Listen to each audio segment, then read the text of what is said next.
જૂનાગઢના માંગરોળમાં મેઘાની તોફાની બેટિંગ જોવા મળી રહી છે। માંગરોળ શહેરમાં 25 ઇંચ વરસાદથી જળ તાંડવની સ્થિતિ જોવા મળી।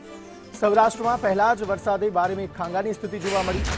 માંગરોળ વેરાવળ હાઈવે જળબંબાકાર થતા તે બંધ કરી દેવાની ફરજ પડી હતી। 2 દિવસમાં માંગરોળમાં 40 ઇંચ વરસાદ નોંધાયો છે। માંગરોળ શહેરમાં રસ્તાઓ પર હોડીઓ તરતી થઈ ગઈ છે। આજે પણ ભારેથી અતિભારે વરસાદની આગાહી કરવામાં આવી છે। અતિભારે વરસાદથી માંગરોળમાં જનજીવન ઠપ થઈ ગયું છે। તો આ સ્થિતિ તમે જુઓ, જે સામાન્ય રસ્તાઓ છે કે જ્યાં વાહનો ચાલતા હોય એ જ રસ્તા પર અત્યારે પાણી એટલું ભરાઈ ગયું છે કે હોડી ચલાવવાની ફરજ પડી રહી છે।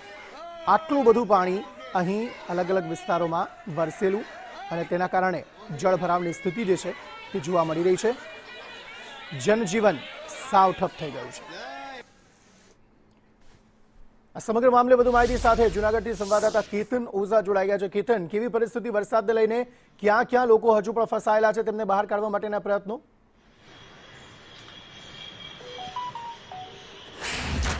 ચોક્કસ કે જે રીતે માંગરોળની વાત કરીએ તો પ્રથમ જે જૂનાગઢ જિલ્લાના માંગરોળમાં 40 ઇંચ જેટલો વરસાદ પડી ચૂક્યો છે। ત્યારબાદ માળિયામાં એક સાથે 15 ઇંચ જેટલો વરસાદ પડી ચૂક્યો છે। ત્યાં બંને જગ્યાએ જે છે તે ખૂબ જ દયનીય પરિસ્થિતિનું નિર્માણ થયું છે।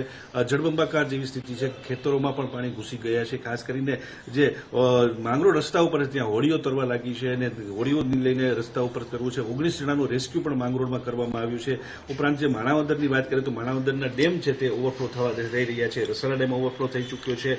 બાટવા ખારો ડેમ પણ જે છે તે ઓવરફ્લો થઈ ચૂક્યો છે। ઉપરાંત જે રીતે સુખપુર સહિતના અનેક ગામડાઓ જે છે તે અત્યારે સંપર્ક વિહોણા બન્યા છે। આમ જૂનાગઢ માંગરોળની અત્યારે અત્યંત દયનીય પરિસ્થિતિ જોવા મળી રહી છે। જળબંબાકાર જેવી પરિસ્થિતિ છે અને ખાસ કરીને હજુ પણ 24 કલાક જેટલું જે છે ભારે વરસાદની આગાહી કરવામાં આવી છે। તંત્ર દ્વારા પણ તમામ લોકોને જે ઘરની બહાર ન નીકળવા માટેની પણ સૂચના આપવામાં આવી છે। જી અંકિત, આભાર સમગ્ર માહિતી આપવા માટે।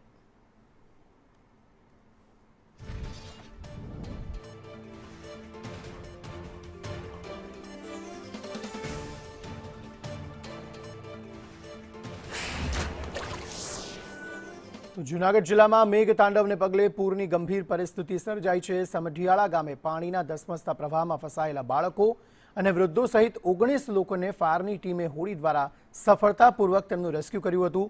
સાબલી ડેમના 10 દરવાજા 1.20 મીટર ખોલાતા નીચાણવાળા વિસ્તારોને એલર્ટ કરવામાં આવ્યા। બીજી તરફ વાંદરવડ કોઝવે પર એક એસટી બસ ફસાતા બચાવ કામગીરી હાથ ધરાઈ। મેઘલ નદીમાં ઘોડાપુર આવતા પીપળી ગામે 4 ગાયો તણાઈ હતી અને સિલોદર ગામ સંપર્ક વિહોણું બન્યું હતું।